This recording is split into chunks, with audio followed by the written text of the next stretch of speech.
हमारे साथ सिराज साहब हैं। सर बहुत स्वागत है आपका। सिराज जी, पहले तो एक ओवरव्यू आपका मैं लेना चाहूँगा सर कि ये जो अनाज उत्पादन के आंकड़े हैं, रिकॉर्ड बना है, आपका पहला कमेंट क्या होगा? क्या अनाज की सप्लाई के मोर्चे पर, अनाज के प्राइस के मोर्चे पर अभी हमें कोई तनाव नहीं है? देखिए, ये एक बड़ी खुशाइन बात है कि क्लाइमेट चेंज के इम्पैक्ट के बावजूद हमारे देश के किसान पर्याप्त मात्रा में गेहूं, चावल और दाल और ऑयल सीड्स वगैरह का उत्पादन कर रहे हैं। लेकिन इसमें दो तीन चीजें देखने की है। पहली बात तो ये है कि ये पिछले साल के उत्पादन के आंकड़े हैं, इस साल के नहीं हैं। यानी कि पिछले साल 2024-25 के आंकड़े हैं। और चावल का उत्पादन आप देखिए तो 150 मिलियन टन पहुंच रहा है। और इसकी खास वजह यह है कि कुछ राज्यों में धान का एमएसपी तकरीबन आप देखिए कि 3100 रुपए क्विंटल है, जबकि दूसरे राज्यों में जो केंद्र सरकार ने एमएसपी फिक्स किया है वो 2400 रुपए प्रति क्विंटल है। धान के उत्पादन को बहुत ज्यादा प्राथमिकता मिल रही है। उसकी वजह से धान के भंडार गवर्नमेंट में बहुत बढ़ गए हैं। उसकी वजह से गवर्नमेंट धान को, चावल को दे रही है बहुत सस्ता इथेनॉल के लिए। तो ये काफी डिस्टॉर्शंस हैं एग्रीकल्चर पॉलिसी में। हम समझते हैं कि एक ऐसे मुल्क में जहां फूड सिक्योरिटी एक बहुत महत्वपूर्ण मुद्दा है, हमारी पॉलिसी में थोड़ा सा बदलाव की जरूरत है और हमें प्रोटीन रिच फूड को सपोर्ट ज्यादा करना चाहिए। अच्छा, प्रोटीन रिच फूड को आप कहें कि ज़्यादा सपोर्ट करना चाहिए, ये बात ठीक है। गरिमा जी, आप बताएं आपका टेक क्या है? क्या ये जो अनाज उत्पादन के आंकड़े हैं वो एक्सपेक्टेड लाइन पर हैं, या आपको लगता है कि कुछ ज़्यादा ही बेहतर हैं जो हमने सोचा था? थैंक यू मृत्युंजय जी। और ये आपका सवाल कि बेहतर हैं या कैसे हैं, इसका एक पूरा असेसमेंट किया नहीं जा सकता, क्योंकि पहली बात तो ये थोड़ा लेट आते हैं। ये जैसा कि सिराज सर ने मेंशन किया, ये पिछले साल के आंकड़े हैं, so it is too late. आज की डेट में अगर हम पीछे मुड़कर सारी पॉलिसीज देखें तो आई थिंक ये प्रोडक्शन एक सरप्राइज फैक्टर है। अगर चावल का प्रोडक्शन इतना अच्छा था तो एक्सपोर्ट बैन क्यों था? अगर पल्सेस इतना सपोर्ट हो रहा था तो हमने तो लगातार इंपोर्ट किया है, इनफैक्ट रिकॉर्ड इंपोर्ट किया है। अगर वीट की इतनी अच्छी प्रोडक्शन थी तो हमने पूरा साल जो गुजारा है वो गवर्नमेंट के स्टॉक लिमिट और तरह तरह के इंटरवेंशंस में गुजारा है।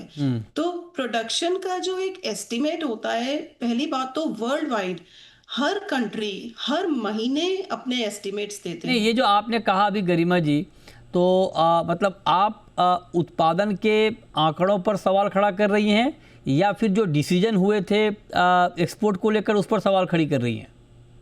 देखिए, उत्पादन बहुत अच्छा है। इसमें हमें सबसे बड़ा साथ किसने दिया है? किसान ने। किसान की वजह से इतना अच्छा उत्पादन दिया है। लेकिन जो मैं सवाल खड़ा कर रही हूँ वो ये है कि किसान को तो भाव ही नहीं मिला इस साल। किसान को अब मक्का अगर हम देखें 24-25 रुपए से आज मक्का 15-16 रुपए आ गया। तो किसान को तो एमएसपी भी नहीं मिला। हाँ। और मृत्युंजय जी, उत्पादन का किससे कंपैरिजन है? अगर सरकार प्रोडक्शन एस्टिमेट देती है तो डिमांड का भी एक मैपिंग होना चाहिए। हमें ये भी पता चलना चाहिए कि हमारे देश में कंजम्पशन कितनी है और किस आप रेट इन से आंकड़ों बढ़ से रही बहुत नाराज दिख रही हैं गरिमा जी, क्या वजह है इसकी? मतलब आपकी नाराजगी इतनी क्यों है? मतलब इतने है। अच्छे नहीं, आंकड़ों के बाद भी आप नाराज हैं, ऐसा क्यों? बहुत अच्छे आंकड़े हैं। मैं तो इसको अपॉर्चुनिटी की तरह देखती हूँ। ये एक अपॉर्चुनिटी है हमें अपनी पॉलिसीज डिवाइस करने के लिए। अगर हमें ये प्रोडक्शन पता है तो हमें साथ साथ डिमांड मैपिंग करते हुए ऐसे बढ़ना चाहिए ताकि हम इसका फायदा उठा सके। क्योंकि बारिश ने भी हमारा साथ दिया है, मानसून भी अच्छा रहा है, किसान ने भी साथ दिया है, तो हमें उसको सपोर्ट करना है। उत्पादन अच्छा है, इससे अच्छी कोई बात ही नहीं हो सकती। इस साल भी मॉनसून अच्छा हुआ है तो अगले साल भी उत्पादन अच्छा होगा। लेकिन हमें अपनी पॉलिसीज ऐसे बनानी है कि हम किसान को साथ लेकर चले, ट्रेडर्स को साथ लेकर चले, प्रोसेसर्स को इसका फायदा हो। ओके। तो ये बात, अच्छा ये बात बहुत महत्वपूर्ण है जो बात गरिमा जी ने कही है। सिराज जी, मैं आपका व्यू जानना चाहता हूँ। सर, आपको भी लगता है कि प्रॉपर मैपिंग नहीं है सर डिमांड की, और इसीलिए डिमांड सप्लाई की ठीक मैपिंग नहीं होने की वजह से जो डिसीजन होते हैं वो थोड़े कई बार वो सवालों के घेरे में आ जाते हैं? डिमांड सप्लाई के प्रोजेक्शंस के लिए नीति आयोग वर्किंग ग्रुप वक्तन फवक्तन बनाते हैं। हाँ हाँ। और जो पिछला वर्किंग ग्रुप था वो प्रोफेसर बिरथल ने चेयर किया था और उसके आंकड़े अवेलेबल हैं 2047 तक के। लेकिन जो गरिमा कह रही हैं वो ये है कि जब आप प्रोडक्शन के आंकड़े हर साल रिलीज करते हैं तो आप ये भी देश को बताएं कि आपके हिसाब से डिमांड के प्रोजेक्शंस क्या हैं। राइट। क्योंकि उनका सवाल इस कंटेक्स्ट में आ रहा है कि अगर जो प्रोडक्शन ये इतना हाई था तो फिर हम इतने दिनों तक चावल के एक्सपोर्ट पे बैन क्यों लगाए रहे। आज भी गेहूं की प्रोडक्ट्स तक के एक्सपोर्ट पे बैन है। गेहूं का आटा नहीं एक्सपोर्ट हो सकता, वर्मीसेली नहीं एक्सपोर्ट हो सकती, बिल्कुल। मैदा नहीं एक्सपोर्ट हो सकता। तो ये दोनों चीजों में कॉन्ट्रडिक्शन वो देख रही हैं और ये ठीक देख रही हैं वो कॉन्ट्रडिक्शन। तो ये कैसे ठीक होगा सर, सिराज सर? नहीं, ये बात सही है कि अगर हम रेगुलर बेसिस पे अपनी डिमांड का भी असेसमेंट करें और उस डिमांड को हम देश के सामने रखें, उसके लिए देखिए जो कंजम्पशन एक्सपेंडिचर सर्वे है बहुत सालों से नहीं हुआ था, तो पिछले साल वो कंजम्पशन एक्सपेंडिचर सर्वे के रिजल्ट्स बाहर आए जिससे ये पता चला कि सीरियल की डिमांड कम होती जा रही है। तो ये बात सही है कि सीरियल की डिमांड कम होती जा रही है, लेकिन उसमें जो और डिटेल्स चाहिए और जल्दी जल्दी वो रिलीज होना चाहिए कंजम्पशन एक्सपेंडिचर। और सीपीआई बास्केट में भी चेंजेस की बातचीत हो रही है कि वो उसमें किस चीज का कितना वेटेज हो। तो ये सब चीजें एक दूसरे से रिलेटेड है जिससे जो गवर्नमेंट की पॉलिसीज हैं, एक्सपोर्ट इंपोर्ट की policy, duty structure, bans, stock limits, उनको सबको फाइन ट्यून किया जा सके। क्योंकि जैसा कि गरिमा ने कहा, अगर जो प्रोडक्शन के आंकड़े इतने अच्छे थे तो फिर आप इतने दिनों तक स्टॉक लिमिट क्यों लगाए रहे। ठीक बात है। ओके, तो इस पर आपकी नज़र होनी चाहिए। लेकिन गरिमा जी अब आप बताइए, ठीक है अब ये गिला शिकवा तो चलता रहेगा, इस पर तो काम आगे देखते हैं कैसे होता है। लेकिन अब आप बताइए कि जो आंकड़े आए हैं, जैसे मान लीजिए गेहूं का ही, चावल का एग्जांपल आप लेने, 1502 लाख टन गेहूं का भी उत्पादन अच्छा हुआ है, मोटा अनाज सबके उत्पादन बढ़े हैं। तो क्या ये मान के चला जाए कि अभी गेहूं, चावल, तिलहन के मोर्चे पर कोई चिंता वाली बात नहीं है, दाम काबू में रहेंगे?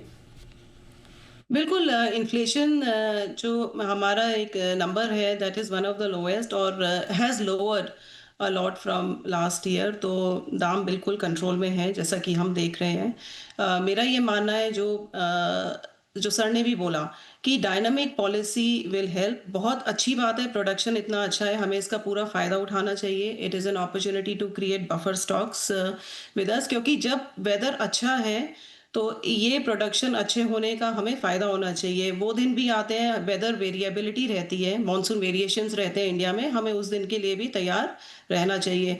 और दूसरा जो आपने इन्फ्लेशन की बात कही, मुझे लगता है कि एक इन्फ्लेशन, हम एक डेवलपिंग नेशन है, तो इन्फ्लेशन कम होना अच्छी बात है, बट एक बिनाइन इन्फ्लेशन होना चाहिए ताकि मार्केट को एक स्टेबल तरीके से हम मूव कर सके। बहुत वेरिएबिलिटी और वोलेटिलिटी अच्छी नहीं रहती है। राइट, ठीक बात है, इस पर आपकी नज़र होनी चाहिए। बहुत शुक्रिया गरिमा जी आपका, सिराज जी आपका हमारे साथ जुड़ने के लिए और इस खबर पर डिटेल में बात करने के लिए।